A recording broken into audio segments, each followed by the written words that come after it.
விவாதம் தொடர்கிறது. பாஜக மூத்த தலைவராக இருக்கக்கூடிய ராஜா அவர்கள் இணைந்திருக்கின்றார். ராஜா சார் வணக்கம். இப்போ இந்த ஆப்ரேஷன் சிந்தூர், இந்த ஆப்ரேஷனை பற்றி நீங்கள் உங்களுடைய முதற்கட்ட பார்வை என்ன? நீங்கள் இந்த ஆப்ரேஷனை பற்றி என்ன கருத்து சொல்ல விரும்புகிறீங்க? அதாவது ஏப்ரல் 22ஆம் தேதி 26 சுற்றுலா பயணிகள் ஈவு இரக்கம் இல்லாமல் ஒரு வன்மத்தோடு படுகொலை செய்யப்பட்டார்கள்.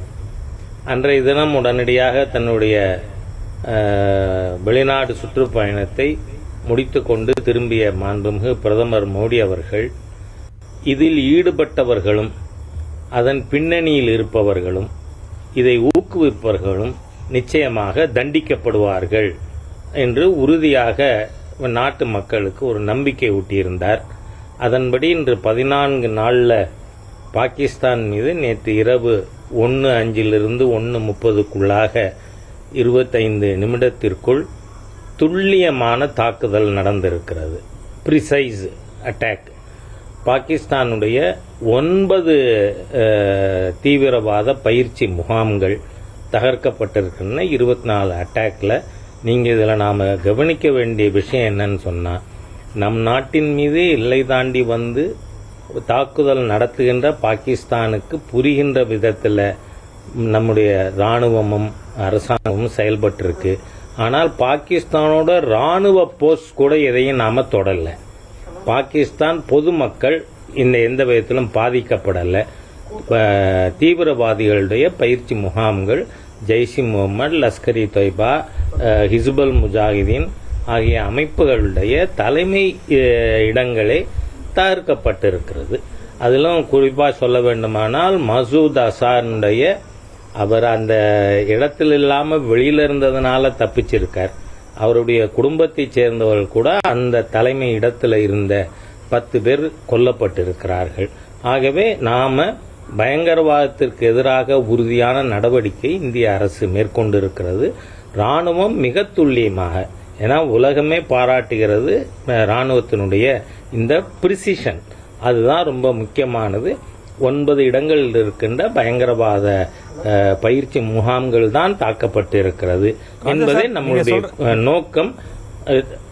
நீங்க சொல்றது ரொம்ப சரி சார், ரொம்ப கரெக்டா சொன்னீங்க. இதுல ஒரு சின்ன இடையூறு என்னன்னா சார், இப்போ ஆர்டிகல் 370 ரத்து செஞ்சப்ப நம்ம என்ன சொல்லியிருந்தோம் அப்படின்னா, கண்டிப்பா தீவிரவாதம் ஒடுக்கப்படும், அதுக்காகத்தான் ஆர்டிகல் 370 வந்து நம்ம ரத்து செய்யறோம்னு சொல்லியிருந்தோம். ஆனாலும் இந்த தீவிரவாதம் தொடர்கிறதே அப்படின்னு ஒரு சந்தேகம் வருது சார். நீங்க தீவிரவாதம் தொடர்கிறதுன்னு இந்த ஒரு சம்பவத்தை வச்சு நாம சொல்லக்கூடாது. ஏன்னா ஆர்டிகிள் 370ங்கிறதே அந்த செக்ஷனை படிச்சவங்களுக்கு தெரியும்.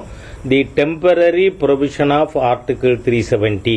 அப்படிதான் டாக்டர் அம்பேத்கர் உட்பட கான்ஸ்டிடியூஷன் அசம்பிளில் இருந்த எல்லாரும் விவாதித்து முடிவு செய்தது. அது தற்காலிகமானது. 75 வருஷம் 72 வருஷம் தற்காலிகம்னு சொல்ல முடியுமா? காங்கிரசினுடைய பலவீனத்தின் காரணமாகத்தான் அதை அவர்கள் தொட பயந்தார்கள், எடுக்கல. நாம செஞ்சிருக்கோம். செஞ்சதுனால தான் இப்போ இந்த அட்டாக்குக்கே என்ன காரணம்? ஜம்மு காஷ்மீர் மாநிலத்தில் இளைஞர்கள், பொதுமக்கள் இப்பொழுது அவங்களோட சுற்றுலா தான் அவங்களோட பிரதானமான தொழில். அதில் அவர்கள் ஈடுபட்டு கொண்டு மக்கள் மனம் மாறிக்கொண்டிருக்கின்ற காரணத்தால் சுற்றுலாத்துறை இந்த பயணத்தை இடையூறு செய்ய வேண்டும், மக்கள் பயப்பட வேண்டும், காஷ்மீருக்கு வர அஞ்ச வேண்டும் என்கின்ற நோக்கத்தோடு இந்த தாக்குதலானது நடந்திருக்கிறது. நிச்சயமா சார். இப்போ இந்த விஷயத்தில் வந்து அரசியல் கட்சியினர் அனைவரும் ஒருமுகமாக நிற்கிறாங்க. காங்கிரஸ் கட்சி மத்திய அரசினுடைய அனைத்து செயல்பாடுகளுக்கும் நாங்கள் தார்மீக ஆதரவு கொடுக்க தயாராக இருக்கிறோம், எந்த ஒரு நிபந்தனையும் இல்லாமல் ஆதரவு தரோம் அப்படின்னு சொல்கிறாங்க. அந்த வரவேற்பு நீங்கள் எப்படி பார்க்குறீங்க? அரசியல் ரீதியாக எப்படி பார்க்குறீங்க? ஆமாம், இல்லை, அது வந்து செய்யறது வரவேற்கத்தக்கது. காரணம் என்னன்னு சொன்னால், 71ல் பாகிஸ்தான் வாரின் பொழுது திரு அடல் பிஹாரி வாஜ்பாய் அவர்கள் திருமதி இந்திரா காந்தி அவர்களை துர்கை என்று சொன்னார். நாங்கள் ஜனசங்க உறுப்பினர்கள் அத்தனை பேரும் டெல்லியிலேயே இருப்போம், எந்த நேரத்திலும் எந்த விஷயத்திற்காகவும் பாராளுமன்ற ஒப்புதல் வேண்டுமானால் எங்கள் எம்பிக்கள் அனைவரும் நாங்கள் பார்லிமெண்ட்ல பிரசன்ட் ஆவோம், அரசாங்கத்தையும் முழுமையாக ஆதரிப்போம்னு சொன்னாங்க.